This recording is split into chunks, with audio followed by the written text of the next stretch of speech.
Welcome to non stop news. You watching Sakshi TV. This is Karthik Arva. నేను Himabindu. Details చూద్దాం. జూబ్లీ హిల్స్ ఉప ఎన్నికకు సంబంధించిన నామినేషన్ల ప్రక్రియ ఇంకా కొనసాగుతోంది. చివరి రోజు కావడంతో భారీగా నామినేషన్లు దాఖలయ్యాయి.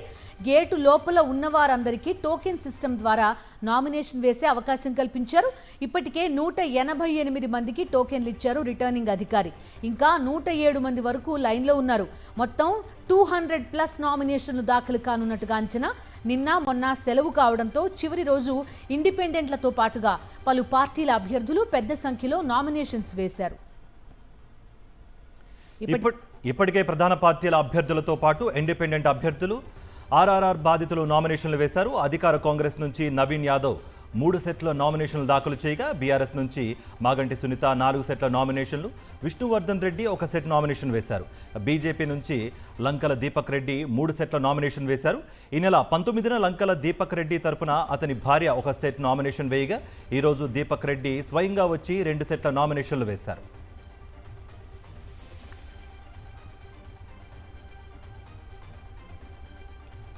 రేపు నామినేషన్లన్నింటినీ స్క్రూటినీ చేయనున్నారు అధికారులు. ప్రతి నామినేషన్ ఈసీఐ నిబంధనలకు అనుగుణంగా ఉందా లేదా చూడనున్నారు. అఫిడవిట్లు సరిగా నమోదు చేశారా, అభ్యర్థులు జూబ్లీహిల్స్ నియోజకవర్గానికి చెందిన వారేనా, డిపాజిట్ పే చేశారా అని చెక్ చేసి నిబంధనలకు విరుద్ధంగా ఉన్న నామినేషన్లను రిజెక్ట్ చేయనున్నారు అధికారులు. ఇక ఈ నెల 24 వరకు అభ్యర్థులు నామినేషన్ విత్డ్రా చేసుకునే అవకాశం కల్పించారు.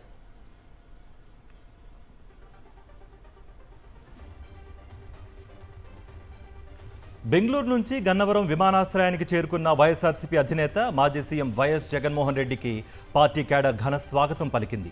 మాజీ మంత్రులు కొడాలి నాని, పేర్ని నాని, ఎమ్మెల్సీలు తలసిల రఘురాం, లేళ్ల అప్పిరెడ్డి, వైఎస్ఆర్సీపీ నేత దేవినేని అవినాష్, మేయర్ రాయన భాగ్యలక్ష్మి వైఎస్ జగన్కు ఘన స్వాగతం పలికారు. తమ అభిమాన నేతను చూడటానికి కార్యకర్తలు, అభిమానులు భారీ సంఖ్యలో తరలి వచ్చారు. ప్రతి ఒక్కరిని ఆప్యాయంగా పలకరించి అభివాదం చేశారు వైఎస్ఆర్సీపీ అధినేత.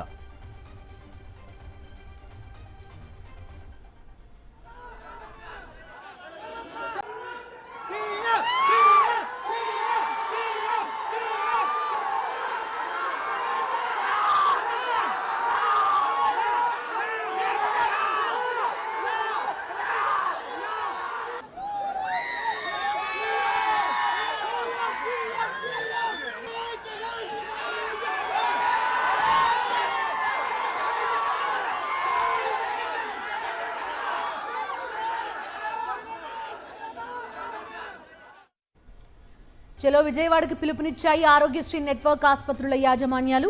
ఈ నెల 23న మహా ధర్నా చేపట్టనున్నట్టు ప్రకటించింది ఆశ. దీంతో ఈ నెల 10వ తేదీ నుండి సమ్మె బాట పట్టనున్నాయి నెట్వర్క్ హాస్పిటల్స్.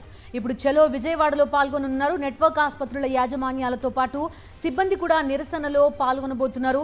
2700 కోట్ల బకాయిలు విడుదల చేయాలని ఇప్పటికే సమ్మె బాట పట్టాయి నెట్వర్క్ ఆసుపత్రులు. గత 10 రోజుల నుంచి సమ్మె చేస్తున్నా ప్రభుత్వం పట్టించుకోకపోవడంపై తీవ్ర ఆగ్రహం వ్యక్తం చేస్తున్నాయి. ప్రభుత్వ నిర్లక్ష్యం కారణంగా వేల మంది రోగులు ఇబ్బంది పడుతున్నారు.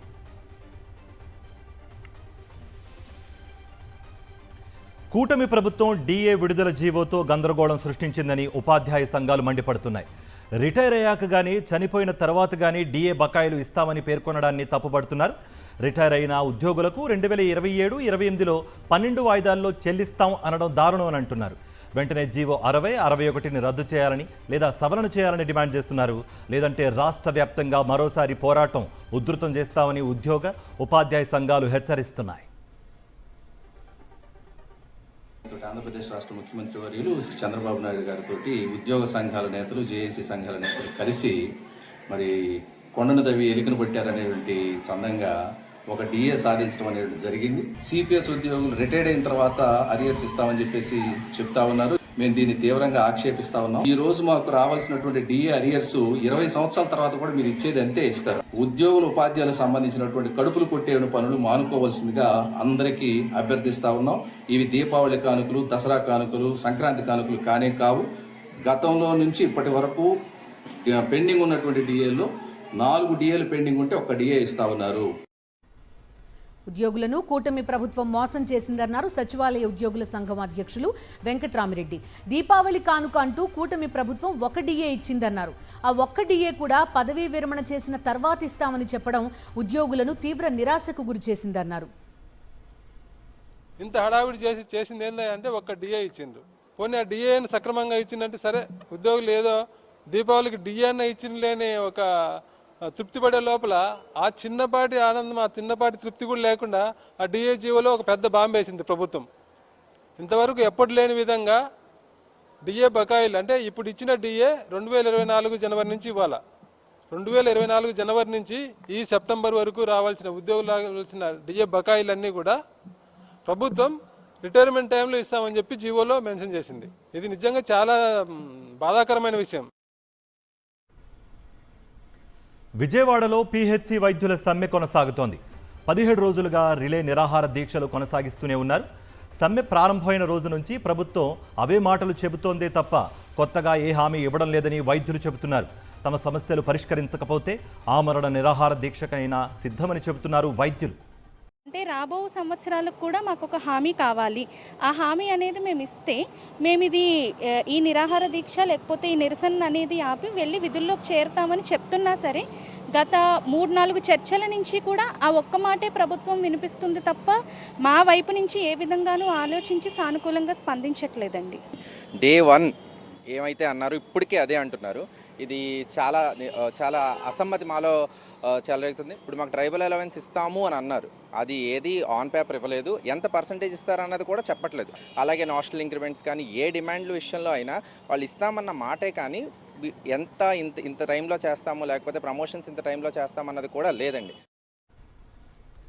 విజయవాడలోని కరకట్ట ప్యాలెస్కు మరోసారి భారీగా నిధులు కేటాయించుకున్నారు చంద్రబాబు. 1.07 కోట్లు మంజూరు చేశారు. కరకట్ట ప్యాలెస్లో మరమ్మతుల కోసం ఈ నిధులు కేటాయించారు. ఇప్పటికే కరకట్ట ప్యాలెస్కు 2.65 కోట్లను ప్రభుత్వం ఖర్చు చేసింది. ఇప్పుడు మరోసారి 1.07 కోట్లు వృధా చేసేందుకు ఉత్తర్వులిచ్చారు. ఇటీవలే ఢిల్లీలోని చంద్రబాబు నివాసానికి 95 లక్షలు ఖర్చు చేశారు. ఇప్పుడు మరోసారి కరకట్ట ప్యాలెస్ కోసం కోట్ల రూపాయల ప్రజాధనాన్ని ప్రభుత్వ దుబారా చేస్తోంది. వైఎస్ జగన్ చేసిన మంచిని కూటమి ప్రభుత్వం చోరీ చేస్తోందన్నారు మాజీ మంత్రి కురసాల కన్నబాబు. దీనినే క్రెడిట్ చోరీ అంటారని చెప్పుకొచ్చారాయన. గతం మర్చిపోయిన చంద్రబాబు అన్నీ తానే చేశానని అబద్ధాలు చెప్పుకుంటున్నారని మండిపడ్డారు. చంద్రబాబు నాయుడు మళ్ళీ వచ్చిన తర్వాత అధికారం, ఆయనకి గతం మర్చిపోయే ఒక లక్షణం ఉంది. అన్నీ ఆయన చేశానని ఆయన నమ్మి ఎల్లో మీడియాతో నమ్మించే కార్యక్రమం చేస్తాడు. దీన్ని క్రెడిట్ చోరీ అంటారు. ఈ వచ్చిన పేరును కూడా కొట్టేయడం అనేది అది కూడా ఒక చోరీతో సమానం. ప్రస్తుతం జగన్మోహన్ రెడ్డి గారు చేసిన మంచి కార్యక్రమాలన్నింటినీ కూడా చోరీ చేసే కార్యక్రమంలో ఈ ప్రభుత్వం ఉంది తప్ప తనకంటూ ఒక ముద్ర వేసుకుని ఇదిగో ఈ 10 మందికి ఉపయోగపడే కార్యక్రమం చేశానని గుండెల మీద చేసుకుని హాయిగా ఒకరోజు నిద్రపోయే కార్యక్రమాన్ని చంద్రబాబు చేయట్లేదు. రాష్ట్రంలో శాంతి భద్రతలు పూర్తిగా క్షీణించాయన్నారు వైఎస్ఆర్సీపీ నేత వంగ గీత. రాష్ట్రంలో మద్యం ఏరులై పారుతోందన్నారు. గుడి బడి అనే తేడా లేకుండా ఎక్కడ పడితే అక్కడ మద్యాన్ని విక్రయిస్తున్నారని మండిపడ్డారు. రాష్ట్రంలో శాంతి భద్రతల విషయంలో కానీ మహిళల భద్రత విషయంలో కానీ ఈ ప్రభుత్వము పూర్తిగా ఇప్పటికే ఫెయిల్ అయింది. అనేక సంఘటనలు చిన్నారుల మీద, అదేవిధంగా మహిళల మీద ఎక్కడ వచ్చినా కూడా వాటిని డైవర్ట్ చేయటం. ఇంకా మద్యం గురించి మనం చూసాం. ఇప్పటి వరకు రాజకీయ చరిత్రలో మద్యం మీద మేము ఈ మద్యం ఇస్తాం అని చెప్పి ప్రచారం చేసుకుని వచ్చిన ప్రభుత్వం ఈ ప్రభుత్వమే. 24 గంటలు ఏటీఎం కూడా పనిచేయదు, మద్యం షాపులు పనిచేస్తాయి. ఎక్కడ పడితే అక్కడ బెల్ట్ షాపులు. ఏపీ బీజేపీ చీఫ్ మాధవ్ కీలక వ్యాఖ్యలు చేశారు. విశాఖలో గూగుల్ డేటా సెంటర్ ఏర్పాట్లో అనేక సవాళ్లున్నాయన్నారు. పర్యావరణ పరిరక్షణకు అతిపెద్ద సమస్యగా చెప్పుకొచ్చారు. మరోవైపు డేటా సెంటర్ ద్వారా ఎన్ని ఉద్యోగాలు వస్తాయో చెప్పలేమన్నారాయన. డేటా సెంటర్ ఏర్పాట్లో అదానీ కూడా భాగస్వామిగా ఉన్నట్లు స్పష్టం చేశారు. పెద్ద ఛాలెంజ్ అంటే హీట్ జనరేషన్ సంబంధించిన అంశాన్ని అందరూ మాట్లాడుతాం. నిజంగానే డేటా సెంటర్ హీట్ ప్రొడ్యూస్ చేస్తుంది. ఛాలెంజ్ డెఫినెట్గా ఎన్విరాన్మెంటల్ అనేది బిగ్ ఛాలెంజ్. ఇండస్ట్రీ కాదు, ఇది హీట్ ఒకటే ప్రాబ్లం. ఎనర్జీని ఎక్కువ కన్సమ్ చేస్తుంది. ఈ రెండే ఛాలెంజెస్. ఈ రెండింటిని అధిగమిస్తే there won't be any other problem for air pollution కానీ సాయిల్ పొల్యూషన్ కానీ. సో ఆ విధంగా పొల్యూషన్ ఏమిటి కేవలం హీట్ కారణంగా అవుతుంది. ఆ హీట్ని కంట్రోల్ చేసే ఛాలెంజ్ మనం తీసుకొని ముందుకెళ్ళచ్చు. ఎస్టిమేషన్ ఏంటంటే 1,80,000 1,00,000 ఉద్యోగాలు వస్తాయన్నారు. ఎంత వస్తుంది అని దానికి చెప్పడానికి లేదు. We have to wait and see. TDP నేత హత్య చేసిన లక్ష్మీనాయుడు కుటుంబానికి పరిహారం ప్రకటించింది ప్రభుత్వం. కాపు సంఘాల ఆగ్రహంతో కూటమి ప్రభుత్వం దిగివచ్చింది. లక్ష్మీనాయుడిని టీడీపీ నేత హరిశ్చంద్ర ప్రసాద్ దారుణంగా హత్య చేశాడు. కారుతో గుద్ది దారుణంగా చంపేశాడు. ఈ మారణకాండపై కాపు సంఘాలు ఆందోళనకు దిగాయి. దీంతో దిగివచ్చిన బాబు సర్కార్ లక్ష్మీనాయుడు భార్యకు 2 ఎకరాల భూమి, 5 లక్షల నగదు పరిహారం ప్రకటించింది. నెల్లూరు జిల్లా దారకానిపాడులో పోలీసులు అత్యుత్సాహం ప్రదర్శించారు. టీడీపీ నేత చేతిలో హత్యకు గురైన లక్ష్మీనాయుడు కుటుంబాన్ని పరామర్శించేందుకు వెళ్లిన అంబటి మురళితో పాటు కాపు సంఘం నాయకులను పోలీసులు అడ్డుకున్నారు. దీంతో పోలీసులతో సుమారు 2 గంటల పాటు వాగ్వాదానికి దిగిన అంబటి మురళి, కాపు సంఘం నేతలు వెనక్కు మళ్లారు.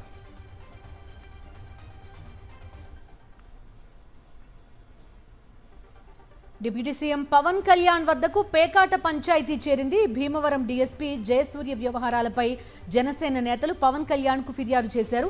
పేకాట శిబిరాలను ప్రోత్సహిస్తున్నారని డీఎస్పీపై పవన్కు కంప్లైంట్ ఇచ్చారు. దీంతో డీఎస్పీ వ్యవహార శైలిపై నివేదిక ఇవ్వాలని ఎస్పీకి పవన్ ఆదేశాలు జారీ చేశారు. సివిల్ వివాదాల్లో జయసూర్య జోక్యం చేసుకుంటున్నారని ఆరోపిస్తున్నారు జనసేన నేతలు. డీఎస్పీపై ఆరోపణలను హోంమంత్రి, డీజీపీకి తెలపాలని అధికారులను ఆదేశించారు పవన్. మీడియా ప్రతినిధులపై హోంమంత్రి అనిత రుసరుసలాడారు. మీడియా ప్రతినిధులు అడిగిన ప్రశ్నలకు సమాధానం చెప్పలేక అసహనం వ్యక్తం చేశారు. డిప్యూటీ సీఎం పవన్ కళ్యాణ్ ఇటీవల అన్ని శాఖల మీద స్పందిస్తున్నారు. తాజాగా పవన్ వద్ద భీమవరం డీఎస్పీ పేకాట పంచాయతీపై ప్రశ్నించింది మీడియా. ముఖ్యంగా హోంశాఖలో పదే జోక్యం చేసుకుండడంతో దీనిపై హోంమంత్రి అనితను మీడియా ప్రతినిధులు ప్రశ్నించారు. అయితే మాకు లేని ఈగోలు మీకెందుకు అంటూ తన అసహనాన్ని బయటపెట్టారు వంగలపూడి అనిత. రాజ్యాంగం ప్రకారం డిప్యూటీ సీఎం అనే పదవి అఫీషియల్ కాదని డీజీపీని పవన్ నివేదిక కోరడం ఎలా అంటూ విలేకరి ప్రశ్నించారు. దీనికి హోంమంత్రి అనిత స్పందిస్తూ తమది ఎన్డీఏ కూటమి అంటూ అర్థం లేని సమాధానం ఇచ్చారు. తమకు అండర్స్టాండింగ్ ఉందంటూ అడ్డగోలుగా సమాధానం ఇచ్చారు ఆమె. విషయం ఏంటంటే ప్రతి విషయాలు కూడా మా వరకు వస్తాయంటే మా వరకు రాకుండా ఏమి ఉండవు. ఇది జస్ట్ అఫీషియల్ గా వచ్చిన కమ్యూనికేషన్ కింద భావించవచ్చు కదా. ఎందుకు దీనికి ఇంత రాద్దాంతో? మాకు లేని ఈగోలు మీకెందుకు అబ్బా? నాకు అర్థం కాదు. మాకున్నాయండి, మా నోటీసులు మాకున్నాయి, మా దగ్గర కూడా రిపోర్ట్ ఉంది. ఆ రిపోర్ట్ ని బేస్ చేసుకొని మా చర్యలు ఉంటాయి. ఓకేనా? పోలీసుల సంస్మరణ సభ వేడుకలోనే పోలీస్కే వార్నింగ్ ఇచ్చారు జేసీ ప్రభాకర్ రెడ్డి. ఏఎస్పీ రోహిత్ కుమార్ చౌదరిపై నోరు పారేసుకున్నారు. అరే అని సంబోధిస్తూ అంతు చూస్తా అని బెదిరించారు. తుపాకులు నీ దగ్గరే కాదు నా దగ్గర కూడా ఉన్నాయని జేసీ వ్యాఖ్యానించారు. నాకు తెలిసి ఇలాంటి ఏఎస్పీ ఎక్కడా లేడు. నీకు ఎట్లుచ్చారో పోస్ట్ నాకు తెలియదు. అసలు you are not fit for ASP. నీవు బుద్ధి ధర నీకు ఏదో దేవుడు పాస్ చేసినాడు నిన్న. భద్రం ఏదో పో, తొందరగా పో. But I not leave you. I'm going to file a case. ఏం పోలీస్ అయితే నీకుంటే రివాల్వర్లు మాకున్నాయి. లైసెన్స్ అంటే ఏమే? To kill. మర్యాద పెట్టు, మర్యాద నేర్చుకో. కర్నూలు జిల్లాలో వైఎస్ఆర్సీపీ ఎంపీటీసీ నాగభూషణ్ రెడ్డి కిడ్నాప్ కలకలం రేపుతోంది. బైజగిరి వైఎస్ఆర్సీపీ ఎంపీటీసీ నాగభూషణ్ రెడ్డిని కిడ్నాప్ చేశారు. 3 రోజుల నుంచి తన భర్త కనపడటం లేదని పోలీస్ స్టేషన్లో భార్య విజయలక్ష్మి ఫిర్యాదు చేశారు. దీంతో కుటుంబ సభ్యులు ఆందోళన చెందుతున్నారు. రేపు ఎంపీపీ బడాయి దానమ్మపై అవిశ్వాస తీర్మానం ఉండడంతో తన భర్త నాగభూషణ్ రెడ్డిని బీజేపీ నాయకులు కిడ్నాప్ చేశారని ఆరోపించారు భార్య విజయలక్ష్మి. నాగభూషణ్ రెడ్డి ఎంపీటీసీ. మా నాన్న ఆదివారం సాయంత్రం నుంచి కనబడడం లేదు. మా నాన్నకు ఆరోగ్యం బాగాలేదు. ఈరోజు సాయంత్రం కావాలి పోలీస్ స్టేషన్. సీరియస్ ఉంది. కంప్లైంట్ ఇవ్వడానికి వచ్చి విచారించి మా నాన్నను అప్పగిస్తానని చెప్పినారు. ఆదివారం సాయంత్రం పిలుచుకొని పోయినాడు.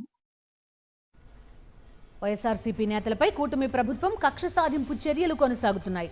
తాజాగా టీటీడీ మాజీ చైర్మన్ భూమన కరుణాకర్ రెడ్డికి ఎస్వీ వర్సిటీ పోలీసులు నోటీసులు ఇచ్చారు. ఎస్వీ గోశాలలో గోవుల మరణాలపై అసత్య ప్రచారం చేశారని TTD board member Bhanuprakash Reddy ఫిర్యాదు చేశారు. భానుప్రకాష్ రెడ్డి ఫిర్యాదుతో భూమనకు నోటీసులు ఇచ్చారు పోలీసులు. ఈ నెల 23న విచారణకు హాజరు కావాలని నోటీసుల్లో తెలిపారు.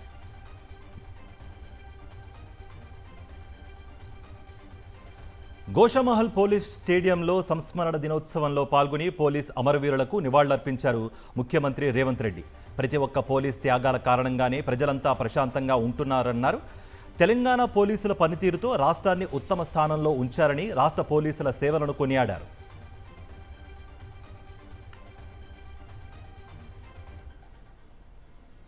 మావోయిస్టులు జనజీవన స్రవంతిలో కలవాలని సీఎం రేవంత్ రెడ్డి పిలుపునిచ్చారు. అజ్ఞాతంలో ఉన్న మిగిలిన మావోయిస్టులు కూడా ఆయుధాలను వీడాలన్నారు. మావోయిస్టు ఉద్యమంలో ఉన్న అజ్ఞాత నాయకులను జనజీవన స్రవంతిలో కలవాలని నేను వారికి ప్రత్యేకంగా విజ్ఞప్తి చేస్తున్నాను. ఇటీవల కొందరు మావోయిస్టు కీలక నాయకులు లొంగిపోయిన విషయం మీ అందరికీ తెలిసిందే. అజ్ఞాతంలో ఉన్న మిగిలిన మావోయిస్టులు కూడా జనజీవన స్రవంతిలో కలిసిపోయి దేశాభివృద్ధిలో భాగస్వాములై తెలంగాణ రాష్ట్ర పునర్నిర్మాణంలో వారి యొక్క వంతు కర్తవ్యాన్ని నిర్వహించాల్సిందిగా మావోయిస్టులకు ఈ వేదిక మీద నుంచి విజ్ఞప్తి చేస్తున్నా. రౌడీ షీటర్ రియాజ్ చేతిలో మృతి చెందిన సీసీఎస్ కానిస్టేబుల్ ప్రమోద్ కుటుంబాన్ని DGP Shivdhar Reddy, IG Chandrashekar Reddy, CP Sai Chaitanya పరామర్శించారు. ఈ సందర్భంగా కానిస్టేబుల్ ప్రమోద్ భార్యకు ఆర్థిక సాయం చెక్తో పాటు 300 గజాల ఇంటి స్థలానికి సంబంధించిన డాక్యుమెంట్స్ డీజీపీ అందజేశారు. రియాజ్ ఎన్కౌంటర్పై విచారణకు ఆదేశాలు ఇచ్చామని డీఎస్పీ స్థాయి అధికారితో విచారణ కొనసాగుతున్నట్టు తెలిపారు. తెలంగాణలో ప్రస్తుతం 65 మంది మావోయిస్టులు అజ్ఞాతంలో ఉన్నారని, వారందరూ జనజీవన స్రవంతిలోకి తిరిగి రావాలని డీజీపీ శివధర్ రెడ్డి పిలుపునిచ్చారు.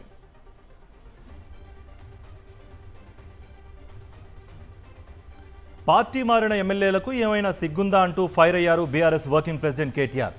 దమ్ముంటే కాంగ్రెస్లోకి మారాం, ఉప ఎన్నికకు వస్తామని చెప్పాలంటూ సవాల్ చేశారు. ఖర్గే, రాహుల్ పైన తీవ్రస్థాయిలో మండిపడ్డారు కేటీఆర్.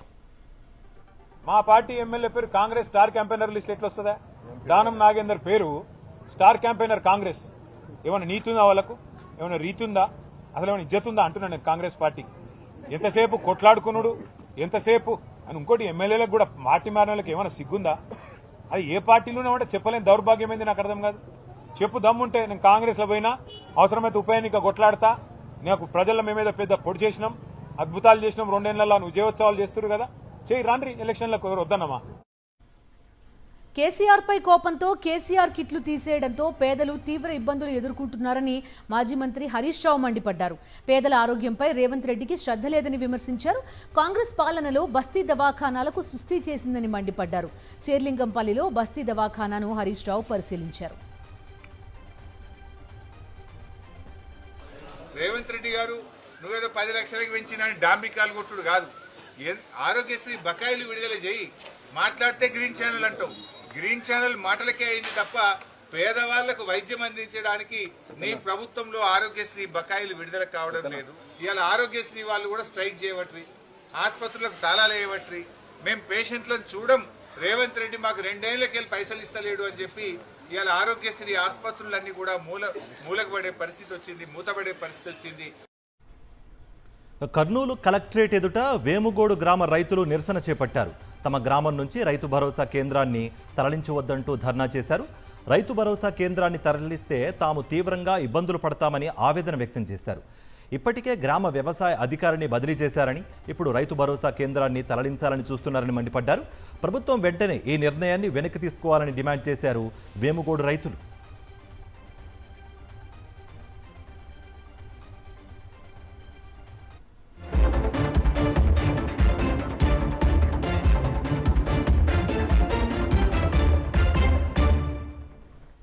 జాతీయ వార్తలు చూద్దాం. ఆపరేషన్ సింధూర్కు శ్రీరాముడే స్ఫూర్తి అన్నారు ప్రధాని నరేంద్ర మోదీ.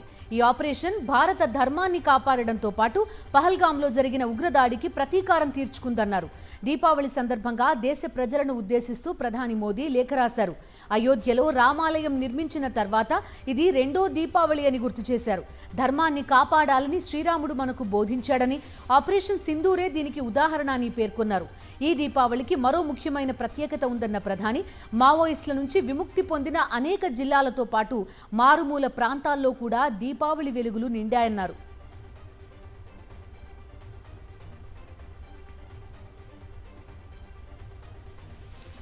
ఛట్ పూజ నేపథ్యంలో బీహార్ ప్రజలు సొంతోళ్లకు క్యూ గడుతున్నారు. దీంతో బీహార్ మీదుగా వెళ్లే రైళ్లలో తీవ్ర రద్దీ నెలకొంది.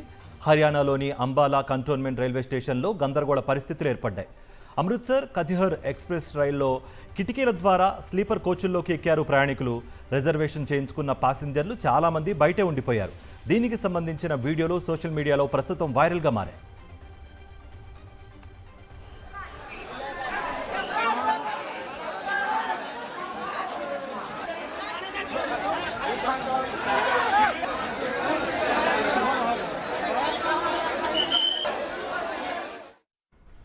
బీహార్లో అసెంబ్లీ ఎన్నికల నామినేషన్ల పర్వం ముగిసిన విపక్ష మహాగఠబంధన్లో సీట్ల పంచాయతీ కొలికి రాలేదు. 11 స్థానాల్లో కూటమి పార్టీలు పోటాపోటీగా అభ్యర్థులను నిలబెట్టాయి. ఇందులో 6 చోట్ల కాంగ్రెస్ ఆర్జేడీ పోటీ పడుతున్నాయి. ఇక 4 స్థానాల్లో కాంగ్రెస్, సిపిఐ, 1 స్థానంలో ఆర్జేడీ, వీఐపీ ఫైట్కి దిగాయి. బీహార్లో 2వ దశ నామినేషన్ల స్వీకరణకు నిన్నటితో గడువు ముగిసింది. ఈ నెల 23 వరకు విత్డ్రాయల్కి సమయం ఉంది. ఈలోగా మహాకూటమి పార్టీలు ఏకాభిప్రాయానికి వచ్చి తమ అభ్యర్థులను పోటీ నుంచి తప్పుకునేలా చేయాల్సి ఉంటుంది. లేదంటే ఓట్లు చీలిపోయి మహాగఠబంధన్ సీట్లు కోల్పోయే ప్రమాదం ఉంది.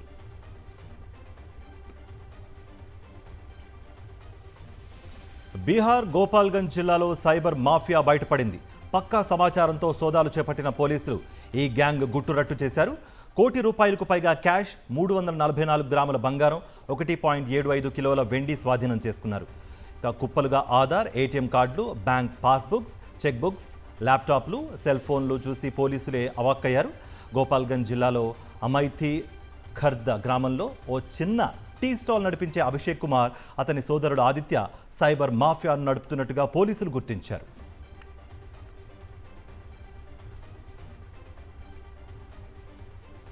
దీపావళి వేళ ఢిల్లీలో వాయు కాలుష్యం అత్యంత ప్రమాదకర స్థాయికి చేరడంపై అధికార బీజేపీ, విపక్ష ఆమ్ ఆద్మీ పార్టీ మధ్య మాటల యుద్ధం నడుస్తోంది.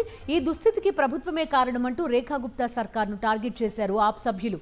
ఢిల్లీ ప్రజలు అనారోగ్యం పాలవ్వాలని బీజేపీ కోరుకుంటోందని ధ్వజమెత్తారు. దీనికి బీజేపీ ప్రభుత్వం గట్టిగా కౌంటర్ ఇచ్చింది. ఢిల్లీలో దీపావళి సందడిగా జరగడం ఆప్ నేతలకు కంటగింపుగా మారిందని మండిపడ్డారు. మంత్రి మజీందర్ సింగ్ సిర్సా దీపావళికి కాలుష్యం పెరగడానికి సంబంధం లేదన్నారు. పంజాబ్లోని ఆప్ సర్కార్ పంట వ్యర్థాల దహనాన్ని ప్రోత్సహిస్తోందని, అందుకే ఢిల్లీని పొగ కమ్మేస్తోందని ఎదురుదాడి చేశారు.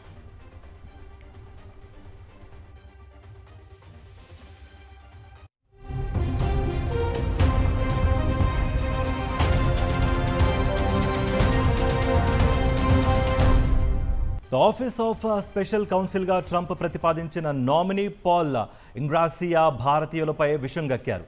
భారతీయులను ఉద్దేశించి పాల్ ఇంగ్రాసియా జాతీయ అహంకార వ్యాఖ్యలు చేశారు. పాల్ ఇంగ్రాసియా తోటి రిపబ్లికన్లతో చాటింగ్ చేస్తూ భారతీయులను నమ్మకూడదంటూ వారిని ఎన్నటికీ మార్చలేమని వ్యాఖ్యానించారు.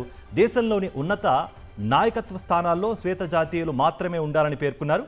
నల్ల జాతీయుల విషయంలో తనకు అప్పుడప్పుడు నాజీ తరహా ఆలోచనలు వస్తూ ఉంటాయన్నారు. దీనికి సంబంధించిన చాట్ల లీక్ కావడంతో ఈ విషయం వెలుగులోకి వచ్చింది.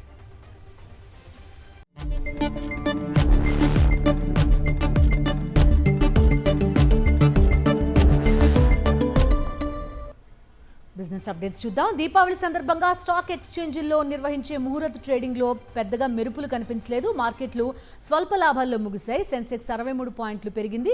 నిఫ్టీ 25 పాయింట్లు లాభపడింది. మధ్యాహ్నం 1:45 ముహూర్త ట్రేడింగ్ ప్రారంభం కాగా ఆరంభంలో ఇండెక్స్లు ఉత్సాహంగా దూసుకెళ్లాయి. ఒక దశలో సెన్సెక్స్ 500 పాయింట్లకు పైగా ఎగబాకగా నిఫ్టీ 25,900 మార్క్ దాటి ట్రేడ్ అయింది. అయితే ఆ జోరు చివరి వరకు కొనసాగలేదు. సెన్సెక్స్ 63 పాయింట్ల లాభంతో 84,426 వద్ద, నిఫ్టీ 25 పాయింట్ల లాభంతో 25,869 వద్ద ముగిశాయి. సిప్లా, బజాజ్ ఫిన్సర్వ్, యాక్సిస్ బ్యాంక్, ఇన్ఫోసిస్, గ్రాసిమ్ షేర్లు రాణించగా కోటక్ మహీంద్రా, ఐసిఐసిఐ బ్యాంక్, హెచ్సిఎల్ టెక్నాలజీస్, మ్యాక్స్ హెల్త్ కేర్, ఏషియన్ పెయింట్స్ నష్టపోయాయి.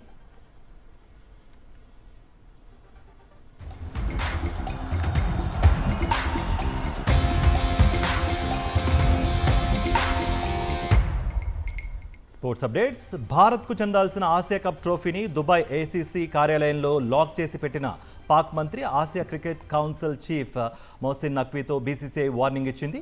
ట్రోఫీని తిరిగివ్వని పక్షంలో ఐసీసీకి ఫిర్యాదు చేస్తామని హెచ్చరించింది. ఈ మేరకు నఖ్వీకి ఈమెయిల్ చేసింది. ఆయన వైపు నుంచి ఎటువంటి స్పందన రాకపోతే ఈ విషయాన్ని ఐసీసీకి తెలియజేస్తామని బోర్డు కార్యదర్శి దేవజిత్ సైకియా తెలిపారు. ఈ ప్రక్రియలో తాము దశలవారీగా ముందుకు సాగుతున్నామని, ట్రోఫీని భారత్కు తీసుకొచ్చేందుకు అన్ని రకాల ప్రయత్నాలు చేస్తున్నామన్నారు.